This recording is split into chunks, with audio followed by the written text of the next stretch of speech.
Good evening বন্ধুরা, মধুমিতা রান্নাঘরে সকলকে স্বাগত। দেখো, আজকে আমি রাত্রিবেলায় একটা আইটেম করব। এটা রুটির সাথেই খাবো, ভাতের সাথেও খাওয়া যায়। আচ্ছা, প্রথমেই দেখো বলে রাখি, এটা আলুটাকে আমি অলরেডি ভেজে তুলে রেখে দিয়েছি। আর এখানে দেখো মোচা আমি সেদ্ধ করেছি একটু সামান্য নুন আর একটু হলুদ দিয়ে। আচ্ছা, কড়াতে চাপিয়ে দিয়েছি আমি পরিমাণ মতো তেল। এবার আমি যেটা করব, এই যে মোচাটা সেদ্ধ করে রেখেছি এর মধ্যে একটু দিয়ে দিচ্ছি আমি একটু অল্প করে ধনে জিরে গুঁড়ো, অল্প একটু হলুদ গুঁড়ো,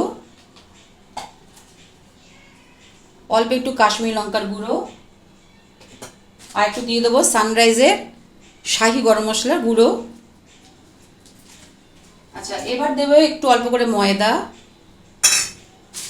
আর একটু দেবো বেসন। এটা বাইন্ডিংসের জন্য একটু বেসন দেব, লাগলে আমি আবার দেব। আচ্ছা, এবার একটু দেবো অল্প অল্প দেবো এর মধ্যে মিষ্টি, মানে চিনি। এটাকে এখন খুব হাতের সাহায্যে এটাকে ভালো করে আমি চটকাবো।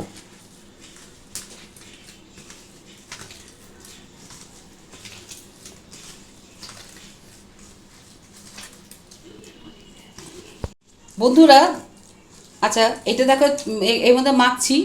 এবারে আমি একটা কাজ করব। বন্ধুরা দেখো, বেসন দিলে এবার যেটা আমি করব, এখানে আছে আমার আদা রসুন বাটা। আমি একটু অল্প করে এর মধ্যে আদা রসুন বাটা দিলাম, দিয়ে এটাকে ভালো করে আমি মেখে নিচ্ছি। দেখো খুব সুন্দর করে আমি এটাকে মেখে নিয়েছি। আচ্ছা, এখানে বেসনটা যেটা দিয়েছি একটু অল্প ময়দা দিয়েছি। তোমরা যখন বড়াটা ভাজবে দেখে নেবে, যদি বাইন্ডিংসটা ঠিক হয় তো ভালো। দেখো আমি ছাড়ছি একটা করে বড়া। বাইন্ডিং যদি ঠিক হয়ে যায় তাহলে আর বেসন বা ময়দা মেশাবার দরকার নেই। যদি না হয়, ছেড়ে যায়, তাহলে কিন্তু আবার দিতে হবে।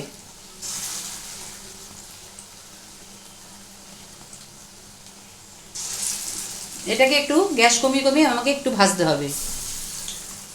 যতগুলো পারি আমি সাইডে সাইডে দিচ্ছি, বেশি দেবো না, তাহলে আর ঠাসা ঠাসি হয়ে যাবে। এটা থাকুক, এই কটাকে ভাজি, তারপর তোমাদেরকে দেখাবো। বন্ধুরা দেখো, আমি এটাকে মোচা বড়াগুলোকে ভাজছি। এগুলো ভালো ভাজা হয়েই গেছে আমার। এটাকে আমি তুলে রাখবো। দেখো অলরেডি আমি কতগুলো ব্যাচ ভেজে তুলেছি। এগুলো আমি ভেজে তুলছি।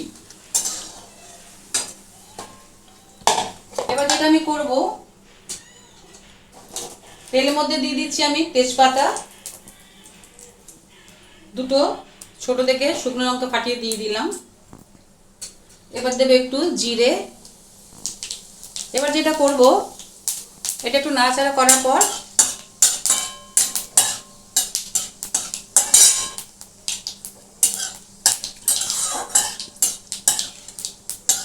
এবার দিয়ে দেবো পেঁয়াজ।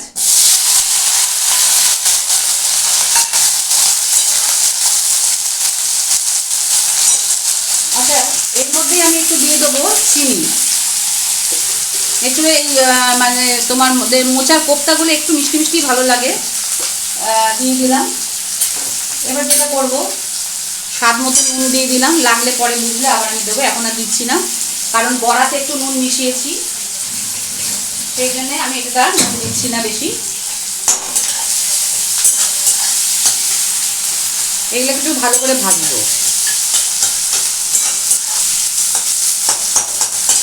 আচ্ছা, এর মধ্যে আমি দিয়ে দেবো এবার দুটো কেটে রাখা টমেটো।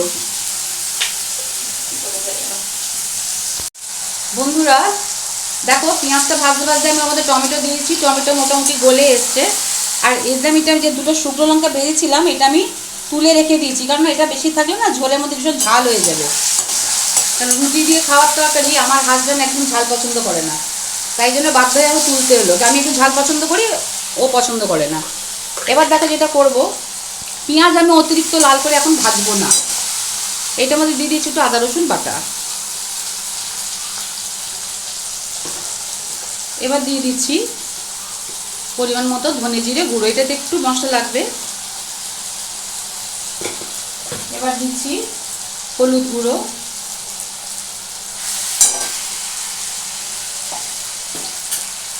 আর দেবো কাশ্মীরি লঙ্কার গুঁড়ো।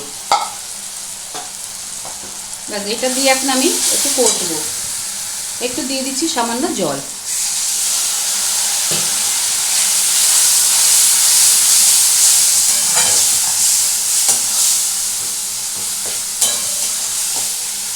এই মশলাটা যতক্ষণ কষবো তার মধ্যে আমি করি একটু, দেখো এর মধ্যে আমি একটু সাদা তেল একটু মেশাবো। এর জন্য কোনো অসুবিধা হয় না বা কোনো এর মধ্যে কাঁচা তেলের গন্ধ বেরোয় না।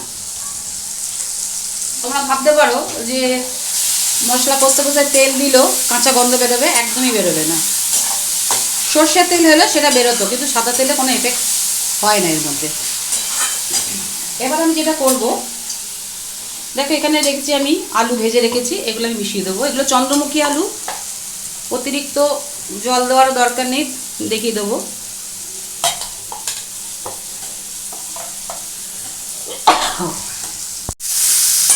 দেখো আমরা মশলাটা দিয়ে ভালো মতো কিন্তু কষছি। এবার একটু দেবো জল।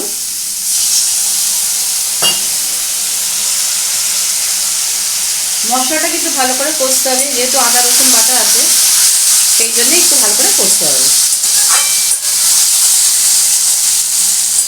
আর যেহেতু চন্দ্রমুখী আলু বেশি জল দিলে কিন্তু আবার গলে যাবে, সেটা তোমাদেরকে দেখাচ্ছি। মোটামুটি আমার এটা কষা হয়ে গেছে। এবার যেটা করব, আমি পরিমাণ মতো জল দেব।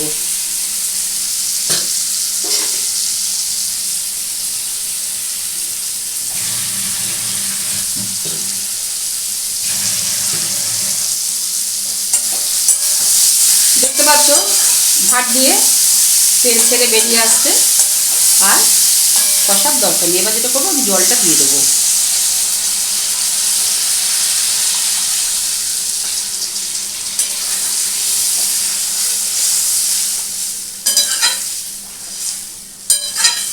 আর একটু জল দেবো,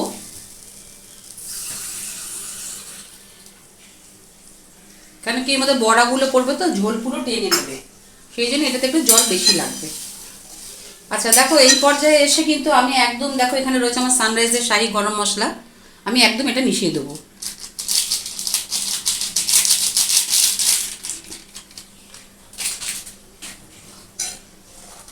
এটা একটু ফুটে উঠুক, তারপর দেখাচ্ছি।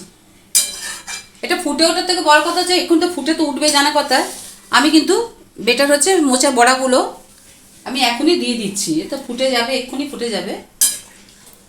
বন্ধুরা দেখো ঝোলটা আমার কিন্তু টকবক করে ফুটছে।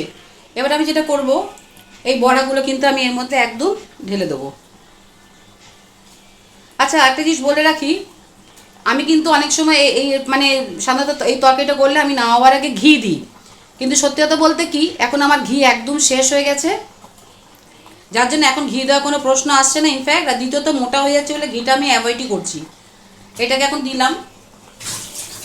এবার আমি যেটা করবো, গ্যাসটাকে একটু কমিয়ে দেবো। আর দেখো যেহেতু এখানে আমি ঝাল ফাল কিছুই দিইনি, এই যে ভেজে রাখা যে দুটো শুকনো লঙ্কা আছে, এবার আমি এই দুটো এর মধ্যে মিশিয়ে দিলাম। এবার এটা কিন্তু একটু গ্যাসটা কমানো থাকবে। আর এই পর্যায়ে এসে নুন মিষ্টিটা দেখে নিই, বুঝে নাও তো একটু গ্যাসটা কমানো থাক। এটা একটু গ্যাসটা কমিয়ে রাখছি। সেদ্ধ দিতে হবে, আলুটাকে একটু সেদ্ধ করতে দিতে হবে, তারপর তোমাদেরকে এসে দেখাচ্ছি কি করলাম। দেখো বন্ধুরা সুন্দরভাবে এটা আমার হয়ে গেছে, কিন্তু দেখো এর মধ্যে তোমরা ইচ্ছে করে ঘি মেশাতে পারো, কিন্তু আমি ঘি মেশাবো না। আজকে আমি কোনো রকমভাবে ঘি মেশাবো না, গরম মশলা সব দিয়ে দিয়েছি। এবার নামাবো। দেখো বন্ধুরা হয়ে গেল আমার মোচার কোপ্তা কারি। খুবই সিম্পল ওয়েতে বাড়িতে যেটুকুনি উপকরণ ছিল সেটুকুনি দিয়ে করলাম। আজকের রেসিপিটা তোমাদের কেমন লাগলো অবশ্যই কমেন্ট করে জানাবে। আর বারবার বলছি, গরম মশলা আমি আগেই দিয়েছিলাম, ঘিটা দিইনি, তোমরা কিন্তু এর উপরে ঘি মেশাতে পারো। আবার অনেকে হিংও দেয়, অনেক রকমভাবেই করা যায়। আজকে আমি সিম্পল ওয়েতে করলাম। তোমাদের কেমন লাগলো অবশ্যই কমেন্ট করে জানিও। আর প্রচুর প্রচুর লাইক সাবস্ক্রাইব করো আমাকে সামনের দিকে এগিয়ে নিয়ে যাওয়ার জন্যে। তাহলে আজকে আসি, আবার নিয়ে চলে আসবো তোমাদের জন্য কোনো রেসিপি।